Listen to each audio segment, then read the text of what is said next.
Namaskar,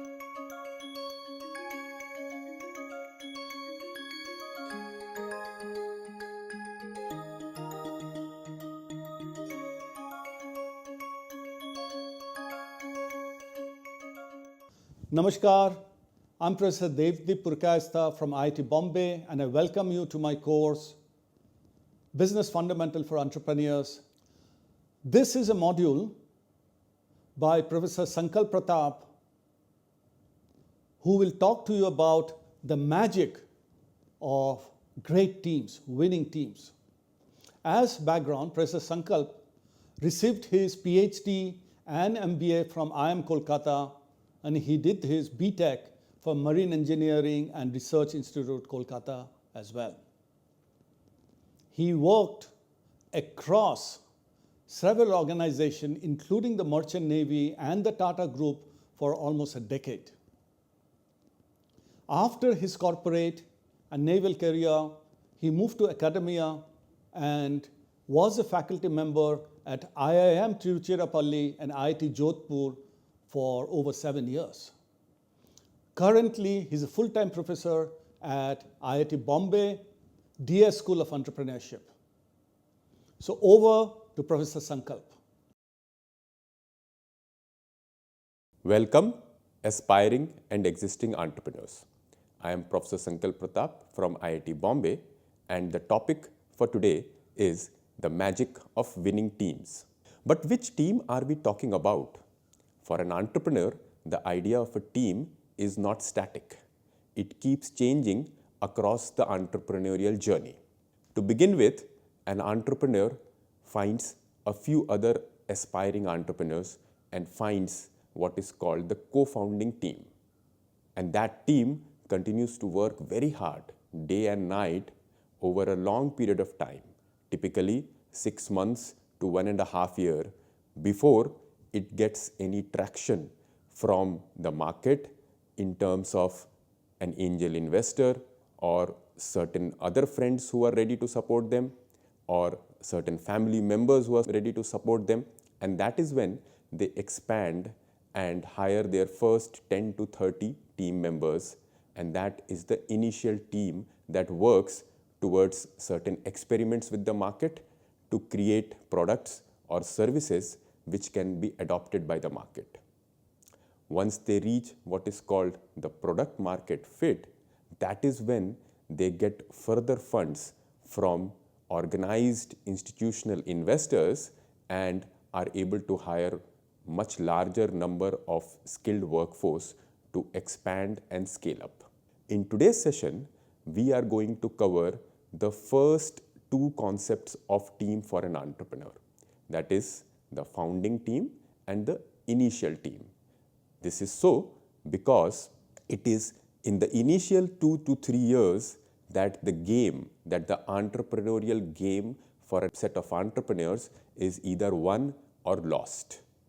Once they start getting funding from large institutional investors, they change from being an entrepreneur to a business leader, and the entire context and the game changes from being an entrepreneurial journey to a journey of large corporations. We are not covering the large corporation journey here.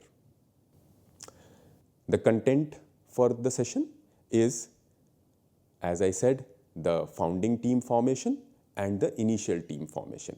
And for both of them, we will cover various aspects. For example, why is it formed? What are the contents of the founding team? Where is it formed? And when is it formed? And so on. Every entrepreneurial journey begins with a problem to be solved for a certain customer segment, for a certain section of the society, and hopefully a problem which is important enough for the society to get it solved and adopt the solution which the entrepreneurs are creating. Now, this is going to be a tough and long journey because no entrepreneur, no matter how intelligent, how sharp, and how committed they are, know the entire nuance of the problem. They have to keep experimenting and keep releasing their versions of solution before they are sure that the market will adopt the final version. It's going to be a tough and long journey, a journey which will require them to spend a lot of their mental and physical energies. And this ability to keep spending mental and physical energy with very little gains and rewards for a long period of time, as you can imagine, is not easy. It can only be made possible if the co-founders have a certain pride in the problem that they are trying to solve. For example, let's say that I pick up a problem simply because it is what is called a hot problem. For example, something related to crypto or something related to AI, because just about everybody is talking about it, whether it be on LinkedIn, whether it be in certain parties that I go to, everybody is talking about crypto and AI and blockchain. And I pick up something there because it is hot, because everybody wants to talk about it. But if I am not committed to this problem, if I do not have a certain identity, a certain pride in solving this problem, then as my mental and physical energy starts getting spent, the tough and the long journey will ensure that in some time I will abandon this and go back to doing something else. Hence, the choice of problem itself is an important one because it is a resource. It is a resource of the mental and physical energy of the founders themselves.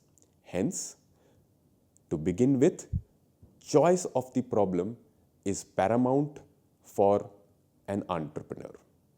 Once you are clear about the problem and you know that you have chosen a problem that you are passionate about solving, that if it gets solved, you will feel pride in its solution, then you need to create what is called the founding team.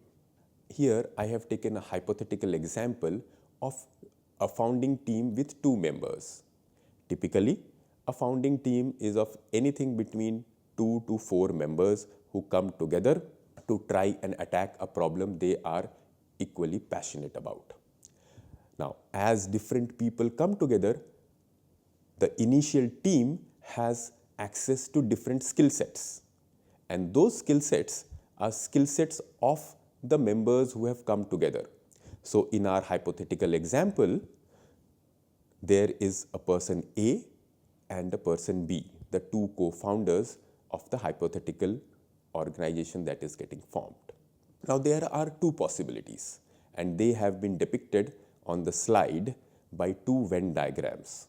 The first one, where the team of A and B has different skill sets, and those skill sets have very little overlap. What it means is that the skill sets of A and skill sets of B are quite different from each other and have very little overlap between each of them. For example, one of the team members is very good at analytics, is very good with numbers, and the other team member is possibly, assuming that they are making an organization which will sell high quality cakes for birthday parties and certain functions of this kind, let's assume that the skill set of B is about calculating the exact ingredient that should go into a high quality cake, how to bake it. So the person B also is good at analytics of ingredients, but that's the only overlap with person A. The bulk of skill sets of co-founder B is focused on natural ingredients, on the process of baking, and so on. So they have very little overlap on their skill sets. Compare it with team 2, where the skill set of A and skill set of B have very high overlap. Now, which ones of these 2 founding teams is a magical team? Team 1 is the one which wins hands down.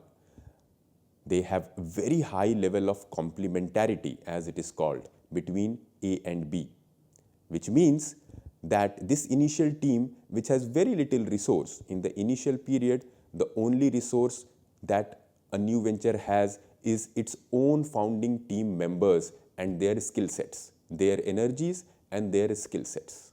Now, if the skill sets have high overlap, it basically means that the cumulative area of the Venn diagram, which is essentially the resource of the new team that has got formed, is much lower for team 2 as compared to team 1.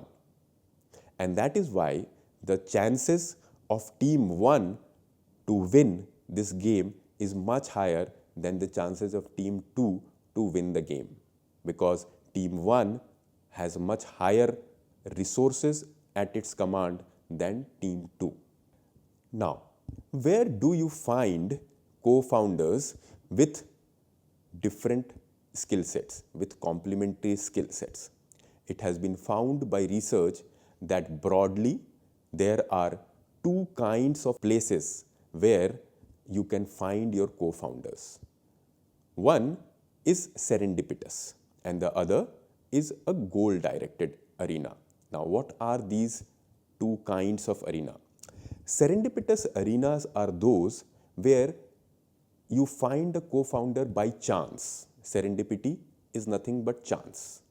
So, there are certain arenas that we go to not to find a co-founder, but just to socialize. For example, when we are in college, in our dormitory or in our wings as it is called, we are not there to search for co-founder, but our next door roommate or the person who is in the same dormitory 2 beds away could be a potential co-founder. Similarly, if I am a guitarist and I go to play my guitar in a certain band or certain competitions and I do it regularly, there's a very high chance that I will find my co-founder in that social setting. If I am an adventure sports enthusiast, then every weekend I would be going for something or the other, which could be kayaking, which could be mountain climbing, and so on and so forth. I might find my co-founder there. I did not go there to find the co-founder, but I might find the co-founder there. So this is what is called the serendipitous arena. Compare that with a goal-directed arena, which is also created increasingly in our society. For example, if I go to a pitching event, I might find a co-founder there over lunchtime. Now, this event itself has been arranged for a conversation between existing and potential founders and investors and other kinds of stakeholders interested in the entrepreneurial journeys. So, this arena is an arena where you would go with an intention to find your co-founder, your supporters. So, this is a goal-directed arena. Another arena where you can find co-founders systematically is possibly an incubator, an accelerator, a hackathon conducted by various arms of the Government of India or private entities as well. So these are the two kinds of arenas where you will find your co-founders, and depending on where you have found them, research tells that there could be certain differences. We should be aware of these differences. One, if you have found your co-founders in the serendipitous arena, chances are that the team size will be larger, as opposed to finding your co-founder in a goal-directed arena. Here, because everybody has come to that particular arena to search for a co-founder with certain skill sets, the team size is smaller in such settings, because they try to find the exact co-founder with exact complementary skill sets. Whereas in serendipitous arena, the idea is that we like to work with each other in certain other setting, and now we are getting together to pursue a certain common dream. So there, typically the team size becomes 3 or 4, whereas in a goal-directed arena, typically the team size becomes 2 or at max 3. Again, the durability of the teams formed in such arenas also has been seen to be different. In a goal-directed arena, because people are coming together explicitly to search for a co-founder, they have a certain idea in mind about what they want from this person.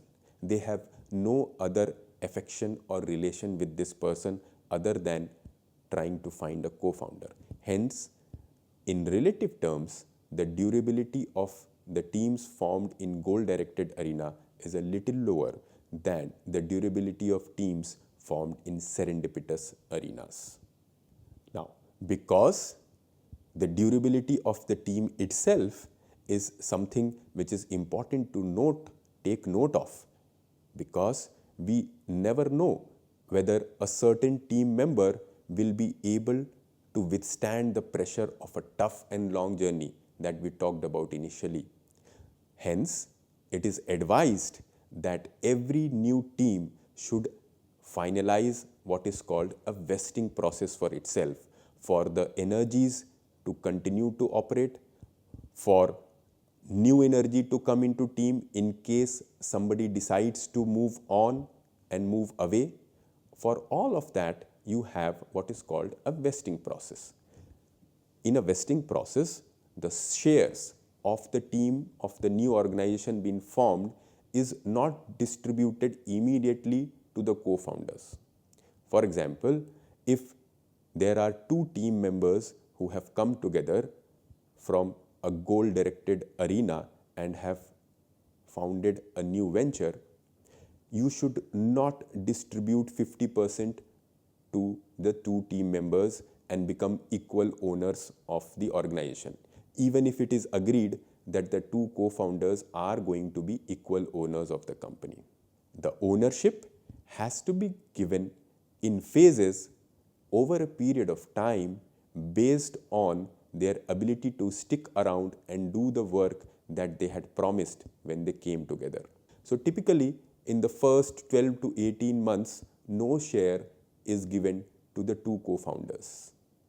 They themselves choose this vesting rule for themselves so that they can test each other's commitment to being part of this team which they are trying to create magic with. And the vesting process helps them reconfirm whether magic will indeed be created or not.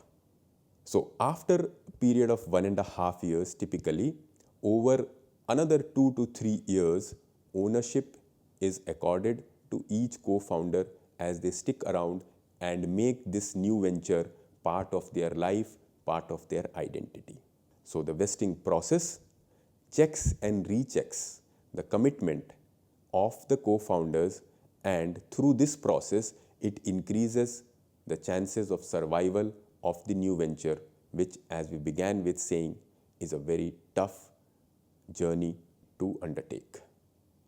In between, if one co-founder walks away for whatever reason, personal or professional reason, what the vesting process ensures is that the venture still has enough shareholding to give to a new incoming co-founder.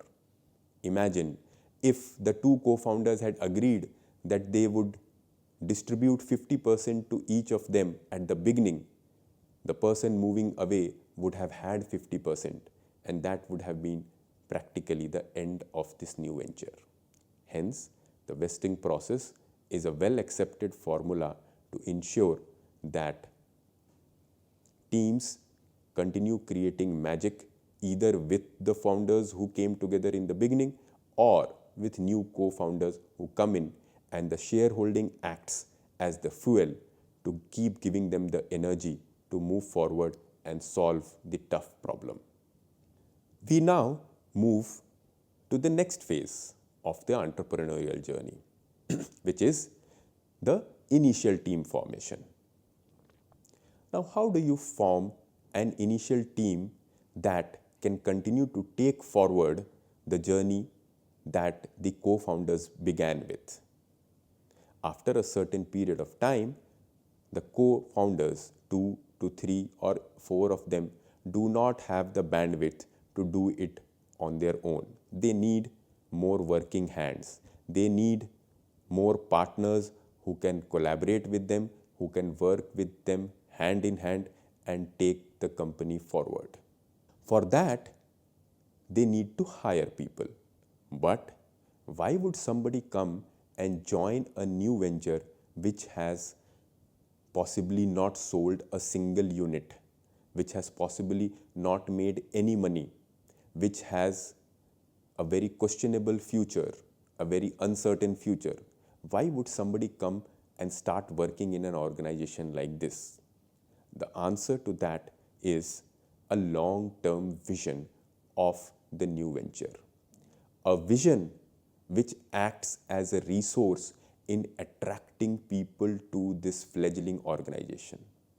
It's also called the North Star of the company. What is it that this company is trying to achieve? Do not talk about what is it that the new employees have to do, how hard they have to work, how many sacrifices they have to make. That is not going to attract a large number of people.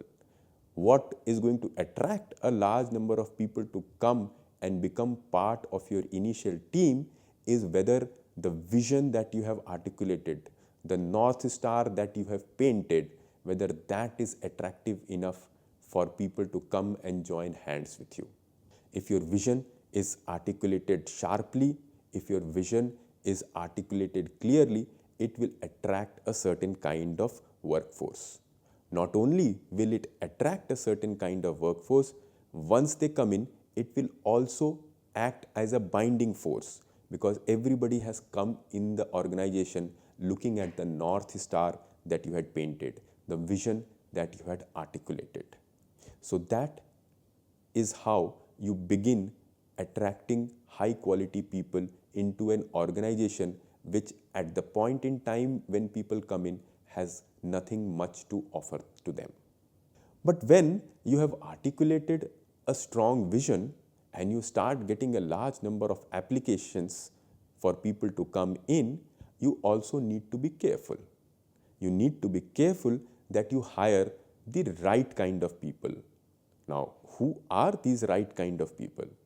Well, the right kind of people are those people who have values and behaviors which match with what your understanding, your and your co-founders' understanding of how this organization will behave. What will be the culture of the setup that is being created? How will we deal with customers? How will we deal with each other? How will we deal with ethical dilemmas and money and so on? So it is suggested that once you have articulated your vision, sit down and list down 4 to 5 items which explain the values and behaviors that you are expecting from incoming employees. The co-founders should discuss this at great length, because this is going to act as the filter, as the funnel through which employees will come into your initial team.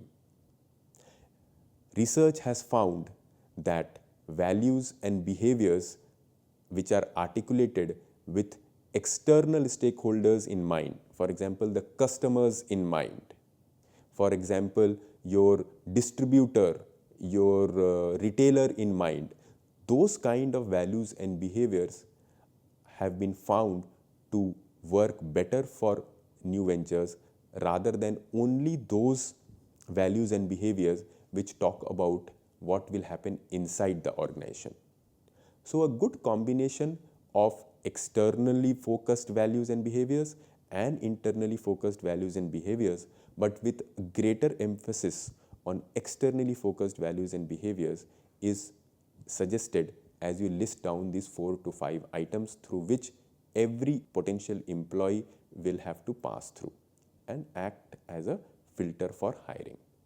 Finally, what is suggested is that in this initial team that you are forming, you should cultivate diversity.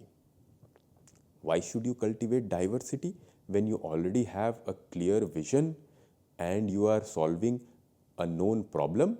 Well, it has been found that as initial teams start working and start experimenting in the market with their product or service that they are creating, they often undergo change in terms of what they think is useful for the market. Now, when this change comes to the forefront, it is only when you have a team with diverse opinions that you can find solution to your failing experiments. If you have created a highly homogeneous team, the homogeneous team might be very strong for a certain version of problem. But if that problem that you are solving itself changes, if your understanding of the customer segment that you are targeting was not as correct as you had initially thought to be, it is then when a diverse team with diverse opinions comes and starts solving the problem without breaking away. It is known to be more creative, it is known to be better at problem solving. So, in your hiring process, you should have an explicit filter for ensuring that the team that gets formed comes from different parts of the country, from different backgrounds, and so on and so forth. This will ensure that the team that you have formed is not only aligned in terms of values and behaviors, but has enough diversity to deal with various surprises that are going to come in the way of an entrepreneurial team as it progresses towards the product market fit. Thank you.